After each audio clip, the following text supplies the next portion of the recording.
Olá, meus irmãos, que a graça e a paz de nosso Senhor e Salvador Jesus Cristo seja com todos. Espero que todos vocês estejam bem. E hoje mais um vídeo da nossa plataforma Seja Membro. Estarei falando hoje sobre o Deus que usa os improváveis. Dando continuação, então, a este bloco que estaremos fazendo sobre chamado ministerial. E queremos abordar aqui nas nossas aulas, nos nossos estudos, vários aspectos do chamado de Deus, assim como nós já começamos no vídeo anterior. Já quero agradecer a você que é membro aqui dessa plataforma. Quero pedir que você deixe o seu like, é importante o seu like também aqui nessa plataforma. E o seu comentário, suas percepções, deixe aqui perguntas, dúvidas que você tenha sobre o assunto. Talvez alguma coisa que você não entendeu bem, e também as sugestões para os próximos vídeos que serão gravados. Como eu falei no vídeo anterior, nós vamos fazer alguns vídeos falando sobre chamado, depois passaremos para um outro tópico. Temos uma longa caminhada, assuntos bíblicos é o que não falta. Fizemos uma primeira etapa sobre batalha espiritual, abordamos vários aspectos da batalha espiritual, começando pela origem do mal, mas ainda não esgotamos, é claro. Futuramente voltaremos a tratar do mesmo assunto. Eu só mudei para não ficar maçante, né? Só um assunto. Então, hoje vamos tratar de novo falando sobre chamado de Deus. Faremos alguns vídeos sobre esse assunto, esta temática, depois passaremos para outro. E você tem liberdade de deixar aqui sua sugestão para outros temas, para outros assuntos que possamos estar abordando aqui. Quero ler um texto que eu gosto muito particularmente, que vai assim elucidar e vai dar a base para a nossa linha de raciocínio, para o nosso estudo nesse vídeo, no capítulo 1 da primeira carta de Paulo aos Coríntios, versículos de 26 até o 29. Capítulo 1 de 1 aos Coríntios, versículo 26 até o 29, que nos diz assim: Irmãos, reparai, pois, na vossa vocação, visto que não foram chamados muitos sábios segundo a carne, nem muitos poderosos, nem muitos de nobre nascimento. Pelo contrário, Deus escolheu as coisas loucas do mundo para envergonhar os sábios, e escolheu as coisas fracas do mundo para envergonhar as fortes. E Deus escolheu as coisas humildes do mundo e as desprezadas, e aquelas que não são, para reduzir a nada as que são, a fim de que ninguém se vanglorie na sua presença. Que texto extraordinário, queridos. Eu não sei se você consegue ler com a mesma percepção que eu. Eu me treinei ao longo dos anos a prestar muita atenção aos detalhes. Meus ensinos, minhas pregações, eu gosto de me ater muito aos pequenos detalhes. Frases, cultura, expressões. E esse texto, ele é riquíssimo. E ele vai direto na direção da vontade soberana de Deus, da maneira que Deus escolhe, do critério de Deus de escolha. Já num primeiro comentário, digamos assim, num primeiro ponto, observe que Deus é o oposto de qualquer organização no momento da sua escolha.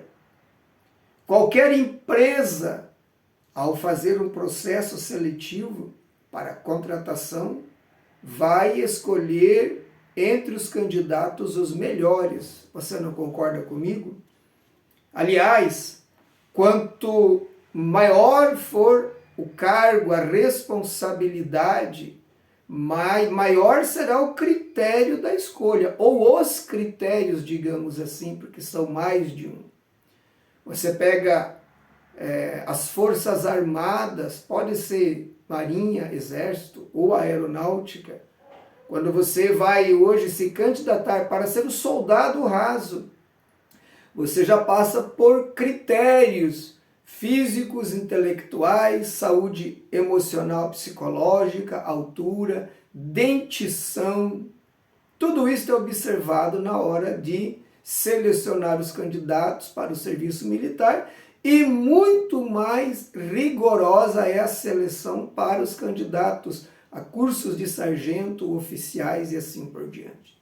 Se escolhe os melhores dentre os melhores.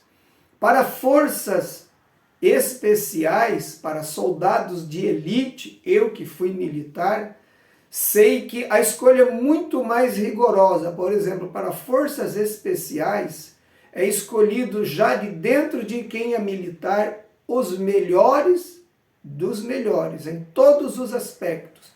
A inteligência, a aptidão física, raciocínio e outros dotes naturais que possam ser demonstrados.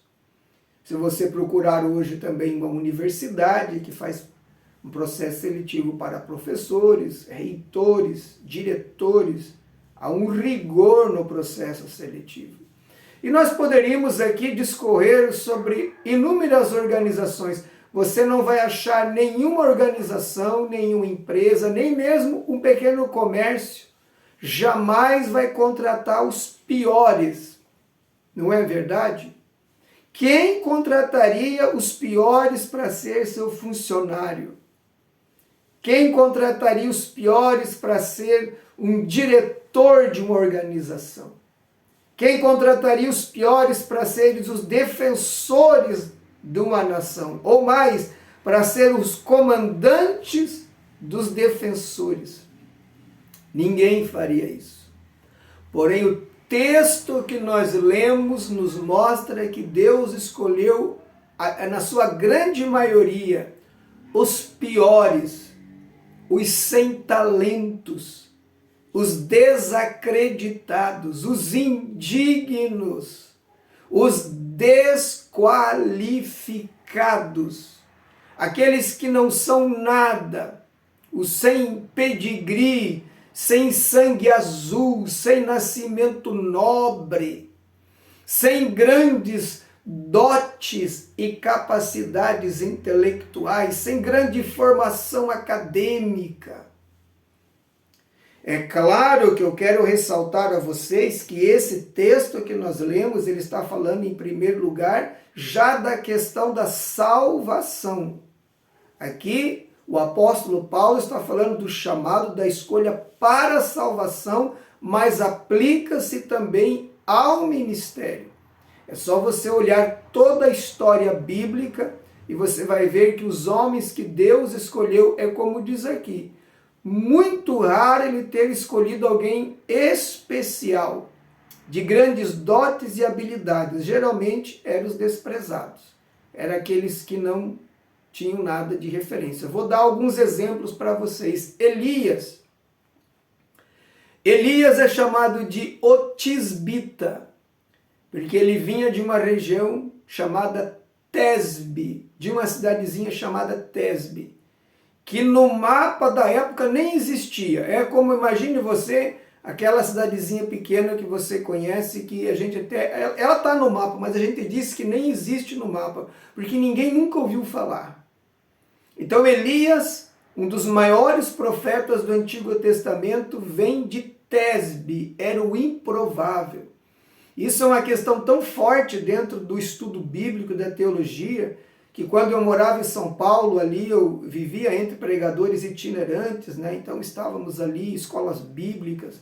De vez em quando eu ia ministrar em escolas bíblicas, que vinha professores altamente graduados do Brasil e do exterior, que durante 2 ou 3 dias de escola bíblicas alternávamos nos horários de ensino pela manhã, à tarde e à noite. E eu, que também não venho de digamos assim, de uma origem nobre, não sou filho de pastor, não tenho grande formação acadêmica, como muitos têm, PhD, doutorado, mestrado.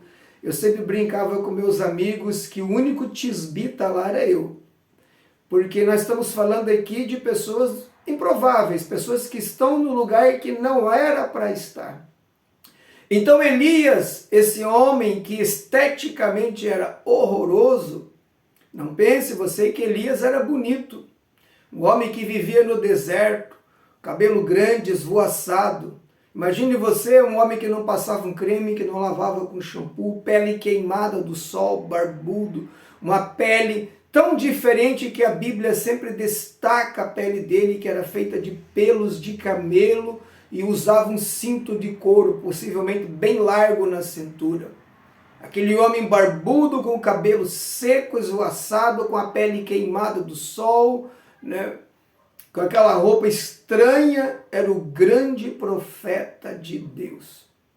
Vou dar outro exemplo para você bíblico, Davi.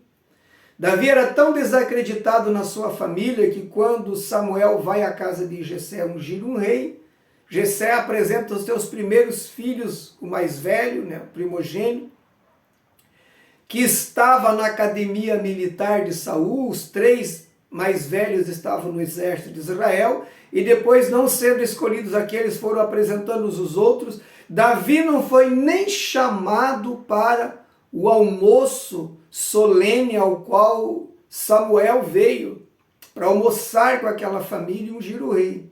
Aí quando Samuel pergunta, acabaram-se os teus filhos? Acabaram-se os jovens? Ele diz, não, tem um ainda, mas ele está lá, longe, no pasto, cuidando das ovelhas. Eu nem chamei ele, sabe, ele está muitos dias sem tomar banho, está lá pastoreando, cheirando ovelha. Não, mande chamar ele, porque enquanto ele não vier, nós não nos sentaremos à mesa. Mas era o improvável.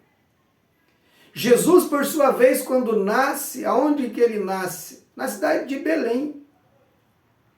Um lugar improvável. Cidadezinha pequena, desconhecida.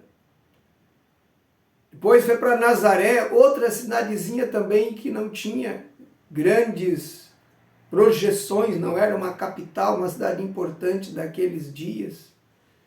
E poderia aqui, queridos, enumerar inúmeros outros homens de Deus e mulheres de Deus. Todos os homens que Deus chamou eram casados com mulheres estéreis, como Abraão, por exemplo. Depois, outros patriarcas também, as mulheres eram estéreis e Deus fez elas dar à luz milagrosamente. E se nós olharmos para toda a história bíblica, ela está cheia de pessoas improváveis, em situações improváveis que Deus extraiu dali grandes líderes, grandes homens e grandes mulheres de Deus. Entre os profetas, por exemplo, são poucos, como Isaías, que tem uma origem nobre, que era filho de sacerdote, etc. Outros profetas eram camponeses, eram agricultores, eram homens inexpressivos, mas Deus os chamou para o ministério. Peguemos os apóstolos, tirando Mateus, que era um coletor, que poderíamos dizer que seria hoje um funcionário público, uma profissão razoável, né? Mas não era de origem real, não tinha nenhum parentesco importante. Os demais eram pescadores, que era uma profissão comum daqueles dias, homens de pouco estudo. O livro de Atos nos mostra isso. E há apóstolos que nós nem sabemos a profissão que tinha, de tão inexpressivos que era, e depois, embora eles pregaram, cumpriram o seu chamado, a Bíblia não menciona nenhum ato grandioso, além dos apóstolos da primeira formação, Pedro, Tiago, João, que se destacam mais, depois Paulo, que é chamado. Há apóstolos que não sabemos nada deles, que não há nenhuma grande demonstração de poder, de milagres, nem nada. Parece que esses homens não fizeram nada. Mas o que temos na história, do pouco que temos na literatura paralela da Bíblia, vemos que eles fizeram coisas grandiosas. Então Paulo aqui diz, irmãos, reparai na vossa vocação, visto que não foram chamados muitos sábios segundo a carne. porque a sabedoria segundo Deus é diferente da segundo a carne. Nem muitos poderosos, nem muitos de nobre nascimento. Pelo contrário, Deus escolheu as coisas loucas do mundo. Isso é o prazer de Deus. Para envergonhar os sábios. Esse é o prazer de Deus. Usar os loucos do mundo para envergonhar os que se dizem sábios. E ele escolheu as coisas fracas do mundo para envergonhar as fortes. E Deus escolheu as coisas humildes do mundo e as desprezadas. Tem tradução que usa a expressão as vis. E aquelas que não são, para reduzir a nada as que são.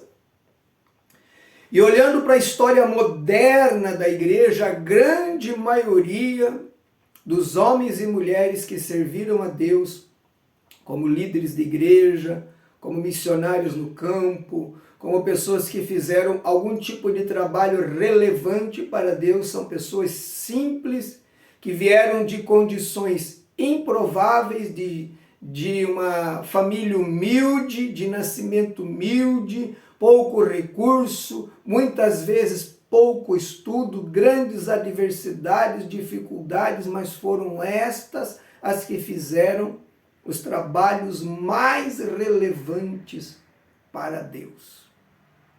Falando em termos ministeriais, a grande maioria esmagadora de homens que deixaram sua marca no mundo não eram nem mesmo filhos de pastores. Entre nós, pastores, nós dizemos que aqueles que são filhos de pastores já nascem com pedigree. Filho de pastor no ministério é igual rolar morro abaixo. O pai já vai colocando na posição e outra, vai consagrando. Dificilmente alguém vai se levantar contra o filho de pastor. É claro que há filhos de pastor que têm um chamado, sim, que desenvolvem um bom trabalho. Não estou aqui dizendo que não há. Mas muitos são colocados lá pela pura conveniência ministerial. E isso nós sabemos também. Mas há muitas pessoas que Deus trouxe lá das drogas, do fundo do poço, da prostituição, do homossexualismo, da feitiçaria, outros que não eram envolvidos com nada disso, eram pessoas simples, pessoas comuns, improváveis, que você olhava para elas e dizia, isso aqui nunca vai dar nada. Mas o Deus que escolheu Davi, o Deus que chamou Elias, Deus de João Batista, esqueci de mencioná-lo aqui, um homem também que cresceu, embora filho de sacerdote, mas cresceu no deserto também, de uma vida bem rígida e difícil, que era o maior dos nascidos de mulheres, como disse Jesus, ele foi o precursor do Messias. Homens que o mundo se olhasse não daria nada para eles. Então eu quero que vocês entendam com essa introdução que não há méritos para nós no chamado. E isso é bom porque reconforta qualquer pessoa, ou seja, talvez muitas pessoas olham para si e dizem assim, falam isso por experiência pastoral, eu não sei nada, eu não sei pregar, eu não sei cantar, eu não tenho grandes dotes, eu não tenho dotes musicais, etc, etc, etc. Mas quando Deus tem um chamado, Deus o levanta. E algumas das pessoas mais extraordinárias que eu conheci eram pessoas que vieram de origem improvável. Homens que, na sua simplicidade, no seu pouco estudo, desenvolveram trabalhos fantásticos para Deus. Então, se você está ouvindo esse estudo, me assistindo neste momento, e você sente um queimar, um chamado, e você ao mesmo tempo pensa, mas como que eu vou poder fazer alguma coisa para Deus? Ora, é justamente os que se dizem que não são que Ele chamou. É justamente os que dizem que não podem nada que Ele usa. É justamente os que dizem não saber nada que Ele capacita. Deus dificilmente vai chamar aquele que diz que é. Aquele que diz que sabe, que diz que pode. Muito pelo contrário, ele usa as pessoas que, segundo o critério humano, não são nada.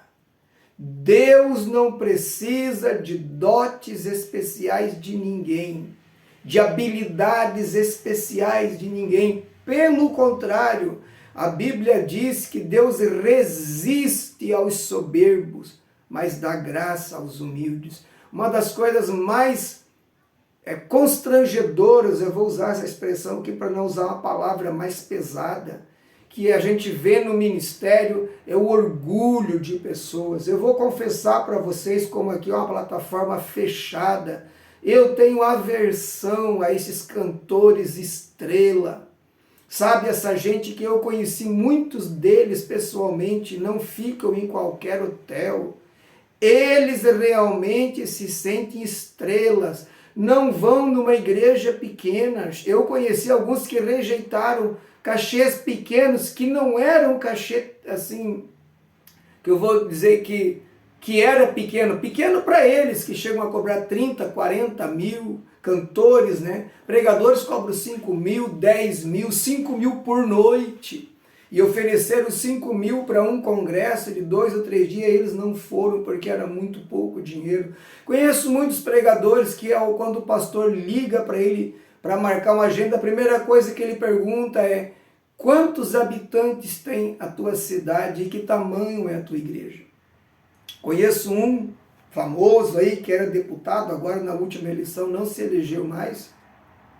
Quando eu estava na Bahia, cidadezinha lá de 20 mil habitantes, Formosa do Rio Preto, cidade humilde, lá tinha um evento anual chamado Dia do Evangélico. E eu fiz parte, durante o tempo que eu estive lá, do Conselho de Pastores. Então, quando estava próximo dessa data, eles reuniam ali os pastores das poucas e pequenas igrejas que havia para, em acordo, né, decidirem um pregador, um cantor para fazer o evento. E o pastor lá, que era até o segundo presidente do Conselho de Pastores, ele disse: o pregador fulano de tal, que é claro, vou omitir o nome aqui, meu objetivo não é falar mal de ninguém, não gosto disso, mas eu quero ilustrar uma verdade que eu presenciei. Aí ele citou o nome desse indivíduo que eu já sabia que esse cara é um estragado. Infelizmente, muita gente admira essas pessoas porque não conhece a vida deles, conhece só a mensagem deles. E aí eu pensei comigo: nossa, esse pastor, se ele conhecesse esse indivíduo que ele está indicando. Aí passou um tempo, um dia ele estava me contando, disse: olha, liguei para o pregador fulano e tal, que na época ainda era deputado estadual. Ele perguntou quantos habitantes tinha a cidade. Ele disse: quando eu falei, ele desligou na hora na minha cara e bloqueou meu número de telefone. Vocês estão vendo, queridos? Tem muita gente por aí, eu quero ensinar vocês aqui, eu tenho liberdade de falar aberta, tem muita gente por aí hoje que se diz cantor. Estou falando dos grandões, não vou generalizar, mas a grande maioria são tudo gente arrogante, são todas pessoas de um ego muito grande e que tudo que fazem pelo dinheiro. Outro dia, pregando aqui na igreja que eu congrego, eu falei ali no altar da igreja que eu detestava quando marcava um evento grande comigo que eu sabia que ia um cantor famoso. Aquilo era sabe? A pessoa pegava o microfone e dizia: paz do Senhor, irmãos, quantos vieram aqui adorar a Deus? Agradeço a Deus pela oportunidade de vir aqui adorar o nome. Nada! Estava lá pelo cachê de 15 mil, de 20 mil, de 30 mil reais, porque se não mandasse o cachê, ela não via lá. Quem cobra para adorar a Deus não é adorador, é a profissão. Quem prega para pregar a palavra de Deus não é um pregador, é uma profissão. Ele faz pelo dinheiro, ele não faz nem pelo amor às almas. Se vocês soubessem, claro que eu não vou falar nomes aqui, mas eu conheço, eu, pastor Samir, conheço. Quantos desses pregadores famosos aí não vão numa igreja pequena? Não vão talvez na igreja que você congrega, porque é pequena, porque a questão não é as almas, a questão é a grana, é o dinheiro, entenderam? E muitos destes eram gente que não era nada, tiveram uma oportunidade, talvez alguns até Deus chamou, mas o ego cresceu. Não vou dizer se Deus chamou ou não, porque eu não conheço a mente do Senhor, eu não posso falar o que eu não sei. Mas fato é que Deus tendo chamado ou não, quando eles alçaram voo, quando eles conquistaram um lugar no pódio, eles se tornaram agora estrelas. estrelas do ministério do louvor, estrelas do ministério da pregação. E Deus se aborrece muito com isso. E o fim da grande maioria deles vira em nada. Mas como é gostoso ver as pessoas que Deus chamou e mantém a mesma humildade, que mantém aquele amor pela obra, pelas almas, porque Jesus, irmãos, ele ia em qualquer lugar. Eu sempre tomei Jesus como exemplo. Se Jesus ia numa pequena igreja, porque eu não vou? Sou eu maior do que Jesus? Se Jesus iria até num lugar que sabia que não gostavam dele, mas ele ia porque talvez uma alma lá para ele era importante, porque eu não irei. Então, no meu ministério, eu sempre procurei manter isso. Houve um momento, quando eu estava em São Paulo, e naquela época eu estava muito bem projetado, eu tinha site, eu tinha 12 DVDs, na época do DVD, eu tinha muitos temas em CDs, eu tinha uma agenda muito boa, estava sempre pregando pela bondade e graça de Deus em grandes eventos, convenções, grandes igrejas, como ia nas pequenas, nas médias,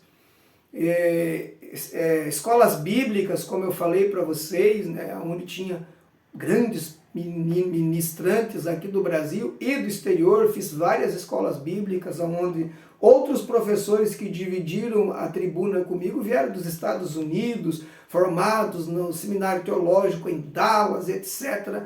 Mas eu chegava de viagem e um irmãozinho ali do meu campo, onde eu congregava, dizia: pastor, o senhor pode pregar domingo lá no ponto de pregação? Eu sabia que era 15 ou 20 pessoas que tinha. Mas eu ia lá com o mesmo amor, com o mesmo gosto, abraçava aqueles irmãos humildes, aquelas senhorinhas. Como é gostoso, irmãos. Nós não somos nada. Mesmo que nós chegássemos a altos patamares, continuamos não sendo nada, porque nós só pregamos pela graça de Deus, nós só cantamos pela graça de Deus, a mensagem vem de Deus. Se Ele não der a palavra, a gente fica se batendo, não arranca nada. Quem salva é o Senhor, quem cura é o Senhor, quem batiza com o Espírito Santo é o Senhor, tudo é Ele que faz, e a honra é dEle, e a glória é dEle, e nós não éramos, não somos e continuaremos não sendo nada. Nada. Porque a Bíblia diz que Ele usa os que não são. Então, se Ele usa os que não são, se Deus me usar, já está dizendo que Ele me usou porque eu não sou. Porque eu não sou. Ele usa as coisas loucas. Eu gosto muito desse texto, irmãos. Eu gosto de ler, eu quero que você leia e medite do verso 26 ao 29. Pense nisso. E nunca diga para você que você não é nada, porque talvez nos critérios humanos não seja mesmo. Mas para Deus você é especial se você tem essa condição humilde. Eu amo ir nas igrejas pequenas. Eu amo fazer os trabalhos que eu estou fazendo aqui, os cultos nas casas. Primeiro porque ele não tem protocolo, né? Aquele monte de aviso que tem no culto, aquela falação de uma coisa, de outra. No culto doméstico não tem. A gente canta os hinos ali de forma muito simples, todo mundo junto, daí vem alguém e canta um hino ali, segurando o caderninho, não é mesmo? Meio desafinado, meio desentoado, mas todo mundo dá glória a Deus. A gente sente a presença de Deus, vem um conta o testemunho, vem outro dar uma palavra, e a presença de Deus é real. Porque Deus se agrada dessas coisas simples. Quando eu cheguei em Minas, um dia eu fui num ponto de pregação bem humilde que tinha lá, um chão batido. Era uma tenda, dava ali menos de 10 pessoas. Um irmão ali lutando, um presbítero, fazendo aqueles cultozinhos, 7, 8, 10 pessoas no máximo, quando dava, às vezes 12, mas a média ficava em 8 pessoas. E aí ele me convidou para ir lá, se não me engano, era uma quarta-feira que tinha os cultos dele. E eu fui. E quando eu cheguei lá, ele dizia: nossa, pastor, eu não acredito que o senhor veio, porque nunca nenhum pastor que passou aqui veio pregar aqui para nós e tal, sempre desprezaram aqui, porque é uma lona preta e o chão é batido. E aquilo me impressionou muito, irmãos. Porque aonde nós não devemos ir pregar? Se debaixo de uma árvore se fizer um culto ali, Jesus está. Então, se ele, que é o rei do universo, disse, onde estiverem 2 ou 3 reunidos no meu nome, ali eu estou. Se ele, que é o rei do universo, está, como que eu não posso ir? Então, às vezes, Deus nos honra, nos leva a grandes eventos, glória a Deus por isso. Há trabalhos de grande envergadura, escolas bíblicas. O próximo final de semana agora eu vou estar fazendo uma escola bíblica aqui na igreja sede da Assembleia de Deus, em Major Vieira. Fazia anos que eu não pregava numa escola bíblica, estou indo agora de novo, já é um trabalho diferente, né? Você vai ensinar obreiros, um trabalho apostilado, etc. Não é uma igreja tão grande, mas o trabalho sim é de maior responsabilidade. Glória a Deus, mas segunda-feira que vem, ou terça, ou quarta, ou quinta, eu estou em qualquer lugar. Qual é a diferença? Nenhuma. Não é a multidão, não é o luxo do templo. Não é nada disso, nada disso. E quanto mais a gente se afasta de buscar honrarias humanas, de não deixar as coisas subirem para a cabeça, o ego inflar, mais Deus vai nos impulsionando para frente, mais Ele vai se agradando da gente, mais Ele vai nos usando e nos abençoando. Então que Deus nos conserve sempre nessa humildade. E se Ele te honrar, amém, que Ele te honre mesmo, que Ele te leve a lugares, né, extraordinários. Deus falava comigo quando eu era um jovem novo convertido, filho de uma viúva, aqui numa cidadezinha do interior de Santa Catarina, cidade pequena também. Eu vou te levar e colocar entre os grandes do meu povo para ensinar a palavra. Eu ficava pensando como, né?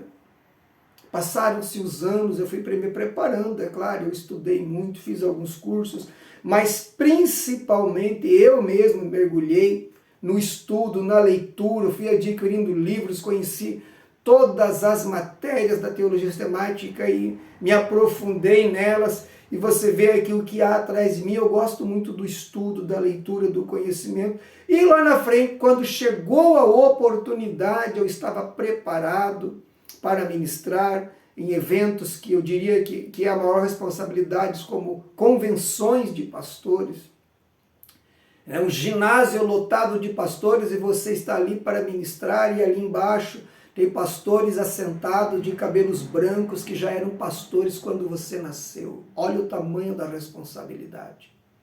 Mas ali, quando você sente aquele frio na barriga, Deus faz te lembrar, você está aqui porque eu te coloquei aqui, porque você não é nada. Nunca esqueça disso.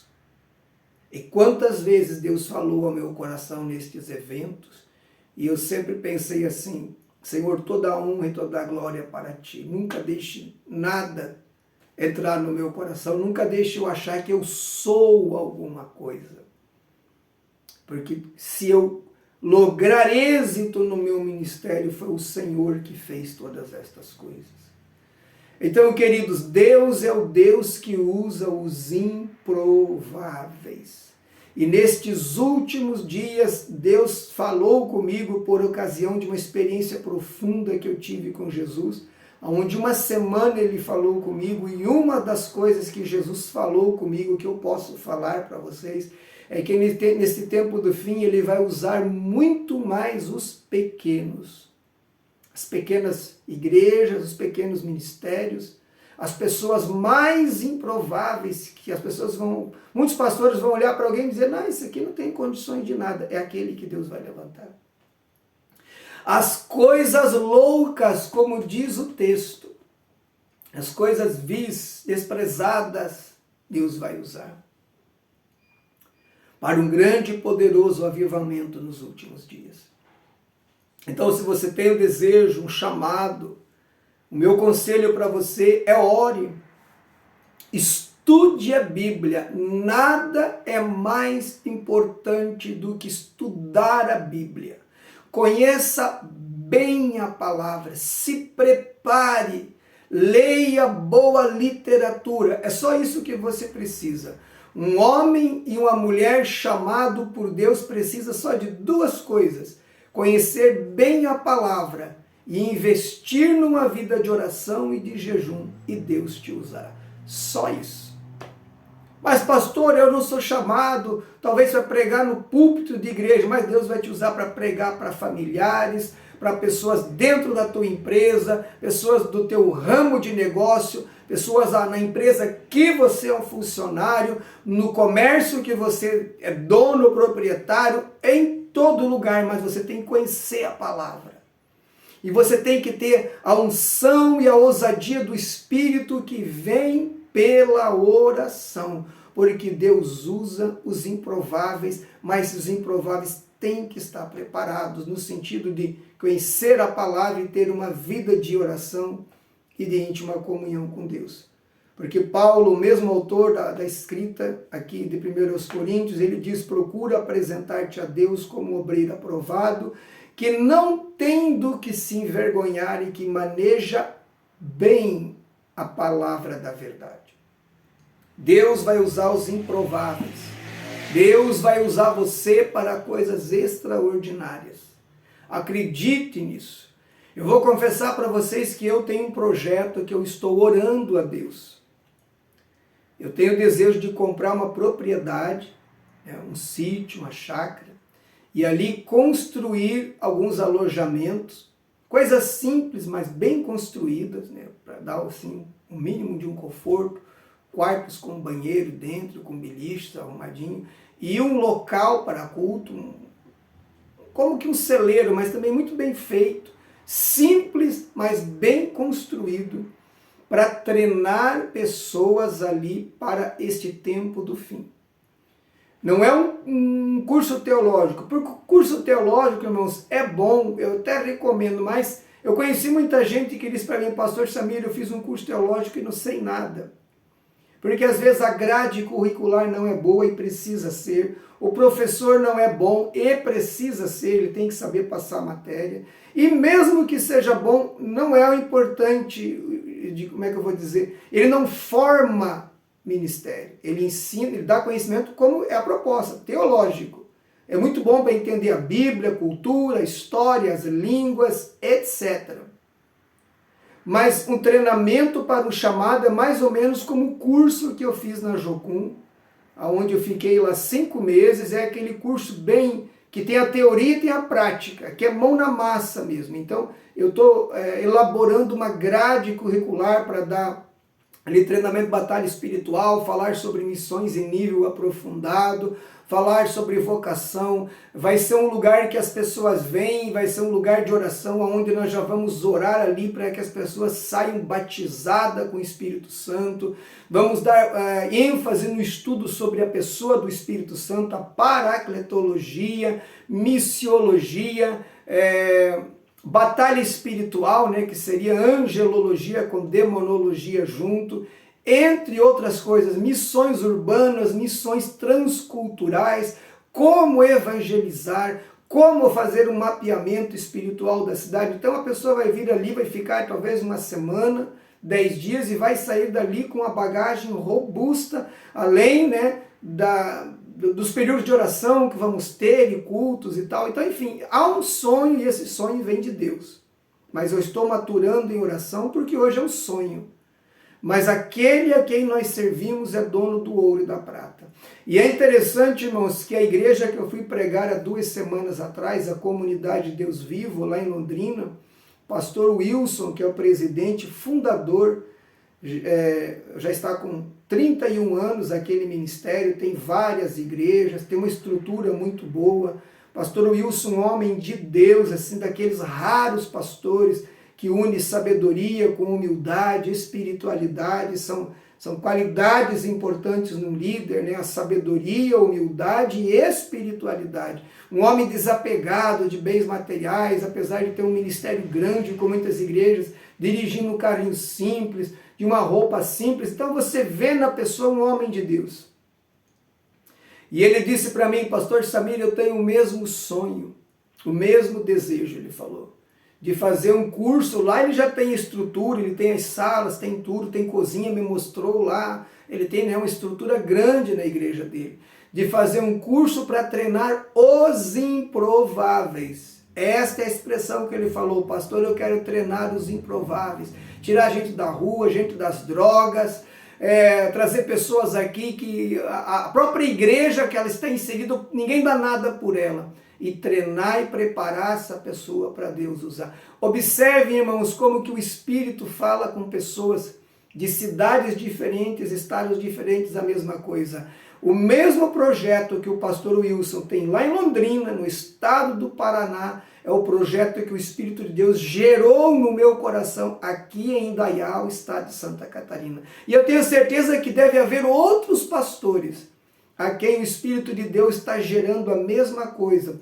Preparar uma estrutura para trazer pessoas ali e ser diferente da base missionária convencional, do curso de teologia convencional. Pelo contrário, pegar o melhor dos dois e aquilo que é mais importante e trazer para um tipo de curso que a pessoa vem e fica uma semana ou 10 dias, né? Aula de manhã, à tarde e à noite, um intensivão, com oração, com dias que a pessoa vai ter jejum, sabe? E ela sai dali assim, inflamada pelo Espírito e já preparada. Claro que nós falamos em preparação num primeiro momento, né? Aquilo que é o essencial para se saber. Porque o conhecimento ministerial e o aprendizado é constante, tanto do ponto de vista teórico, do estudo da Bíblia, quanto da prática que vem com o tempo. Mas ali, assim, dá um treinamento que a pessoa saia pronto para fazer, para ir para uma base missionária, ser um missionário, para ir para outro país, para ir para outro estado, ou até mesmo para voltar para a sua igreja, mas agora ela desenvolver lá o chamado que Deus tem para ela. Inclusive, esse é um dos pontos que está no meu coração, que através do estudo das orações, a pessoa entenda e Deus mostre qual é o chamado que tem para esta pessoa. Que eu diria que isso é uma das coisas mais difíceis, ou talvez mais importantes agora. Porque eu tenho andado pregando por aí e eu vejo muitas pessoas querendo fazer algo para Deus, mas não sabem o que fazer. E Deus chama pessoas para usarem muitas áreas e Deus quer usar essas pessoas. Mas alguém precisa ensiná-las, né? Paulo mesmo diz, falando dos perdidos, como eles crerão se não ouviram a mensagem, se não há quem pregue? E como pregarão se não forem enviados? Então há uma sequência. Para o pecador se converter lá na ponta, tem que alguém ir pregar para o pecador. E para alguém ir para o pregar para o pecador, ele tem que ser preparado e ser enviado. Mas Deus está mobilizando o seu exército na terra. E eu falo aqui e sinto uma alegria no espírito, porque Deus está preparando o exército desse que eu falei aqui, que nós lemos aqui. Os pequenos, os fracos aos olhos do mundo, os que não são sábios aos olhos do mundo, os que são desprezados aos olhos do mundo, fracos aos olhos do mundo, para confundir essas pessoas e para que ninguém se glorie, porque Deus não gosta que ninguém se glorie. Toda a honra e toda a glória dele pertence só a ele. Que Deus te abençoe e que esse breve e pequeno ensino, estudo, sirva para você saber que Deus usa os improváveis. Nunca esqueça disso. Olhe para a palavra e você vai ver inúmeros casos assim. Inúmeros exemplos, inúmeras histórias.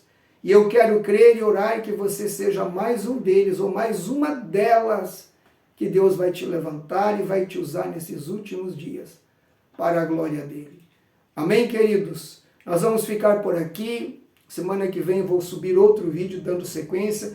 Já está no meu coração um estudo sobre o profeta Jonas. Estou preparando um estudo profundo sobre a vida do profeta Jonas, que já vai ser do próximo vídeo. Talvez se der tempo essa semana eu não vou subir esse vídeo falando sobre o chamado de Jonas, e você vai ver a riqueza de ensino que tem ali. Nós vamos esmiuçar desde o chamado, a fuga, por que Deus permitiu ele ser lançado no mar, um grande peixe o engolir, ele ser vomitado e pregar para os ninivitas. Irmãos, aguarde o próximo ensino que você vai ouvir e aprender coisas aqui que eu tenho certeza que você nunca ouviu sobre o chamado do profeta Jonas, e Deus vai falar com você. Amém, queridos? Que Deus abençoe a todos e até o próximo vídeo, se Deus nosso Senhor nos permitir.